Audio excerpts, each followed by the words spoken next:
No. Stevie Corica, Stevie Corica. No. What is going on, guys? This is Joss here, and today I am coming at you guys to talk about the Sydney FC versus Central Coast FFA Cup match that happened on Sunday, because it was awesome. I probably would have also been here if it was terrible and we still had problems. If it was average, I probably wouldn't have made a video, but fortunately for me, we got an excellent result, a hard-fought one, but still excellent, as well as a good team performance that showed very positive signs for the future. So I wanted to do this video just to tell you guys how pleased I am with the changes that we made on the weekend, and also how important the result is, because I didn't do a preview for this video, for this game. I wanted to, and the main point that I wanted to say from that is how much I loved and needed the FFA Cup, because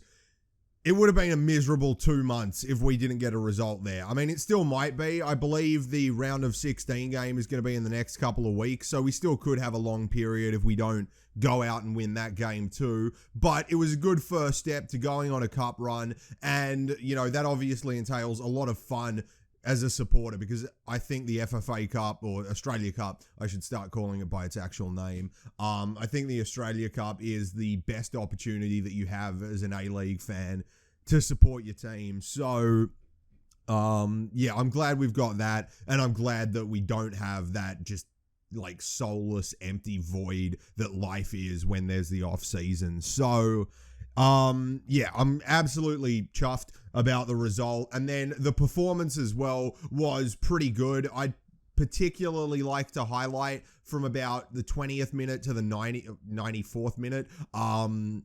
I was very pleased with a lot of aspects of the performance. I think one thing that is worthy of criticism, though, is the goals that we conceded.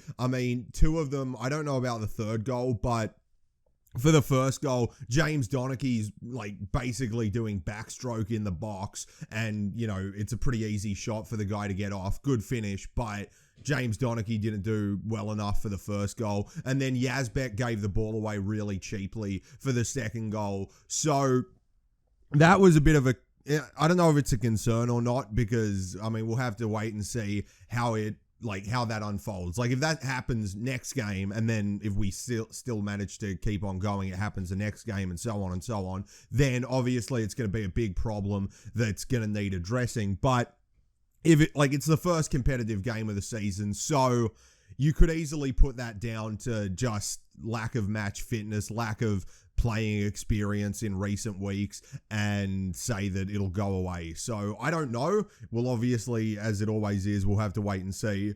But that was one thing that particularly let us down and could have made us look like a bunch of bottle jobs. But otherwise, there were a lot of aspects of the performance that I was really happy with. The first thing was the team looked really good going forward. Obviously, we got 3 goals, but it was the way in which we approached breaking down the Mariners' defense that made me really happy, because we didn't see that last year, and it was almost always an issue with Steve Corica's Sydney side that teams would defend against us, and sometimes quite often, except for last season, we'd manage to beat them just on sheer player talent. We'd have better players than them, and we'd go out and we'd get the win, and that's kind of how we won some grand finals.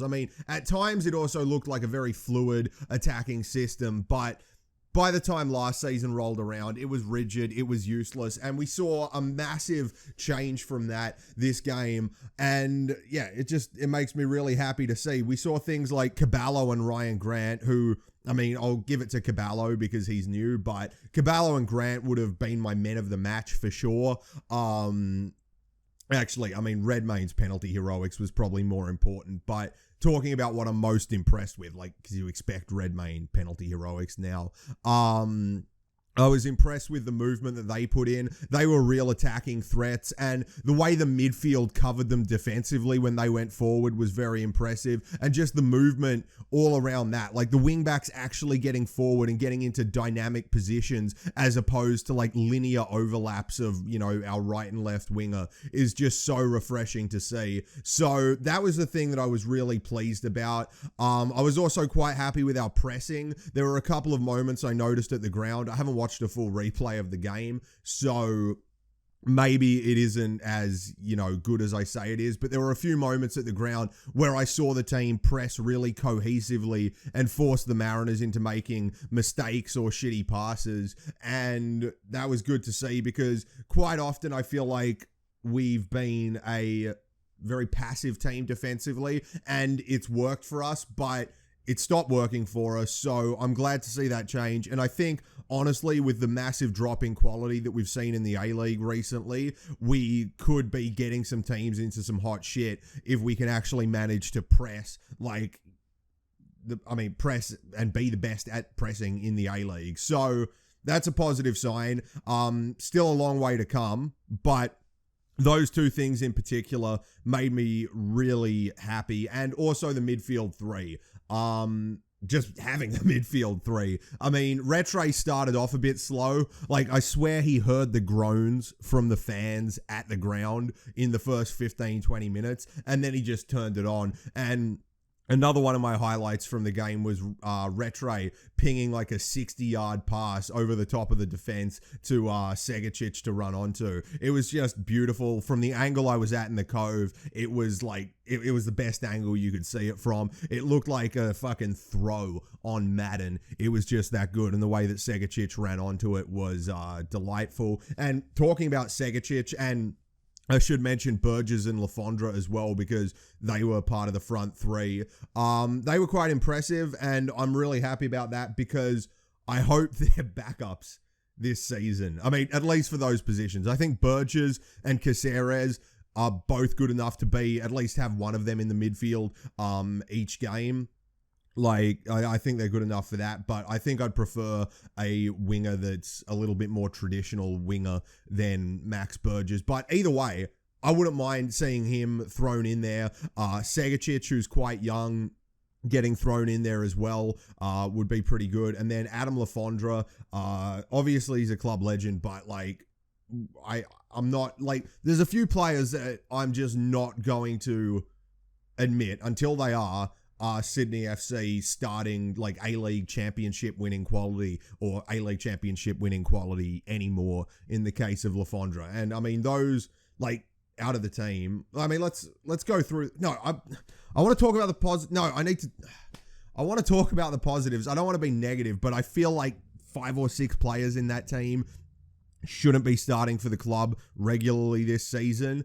I hope they prove me wrong. Like, I'm not saying it like fuck them or anything or that they're terrible, but Donachie, Retre, Caceres, Burgess, Lafondra, Segicic. I think we need to do better. I mean, not necessarily, like, so if our midfield three was going to be Bratton, Caceres, Burgess for the majority of the season, I'd want both of them replaced. If they were filling up one slot most games, Caceres and Burgess, Bratton was just like an example, by the way. If Caceres and Burgess are filling up one slot together in the 3-man midfield, I'm fine with that. I just don't think if those two are our best central midfield options that they're going to be good enough there. Or maybe they'll be carried. Maybe they will be good enough. Hopefully they will be, because I'd prefer to see a player, I mean, especially like Caceres, who's just, I mean, he's a legend at Sydney. He's done, I mean, fuck it.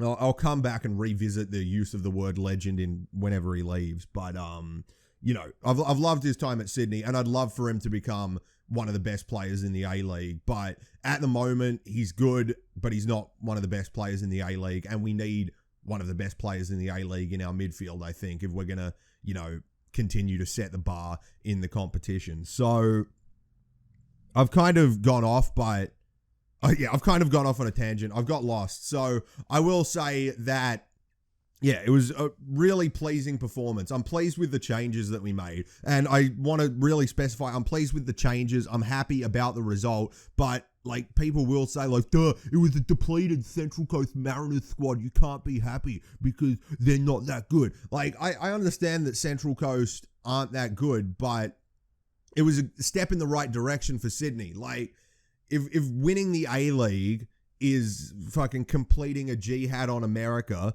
what we did was 9/11, right? A good start.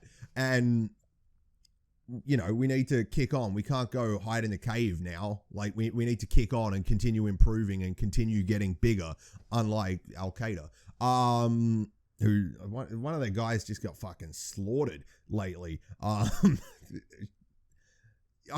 Sorry, that came to me so fluidly, and I wanted to implement it naturally, but now I'm just thinking that I've called Sydney Al-Qaeda.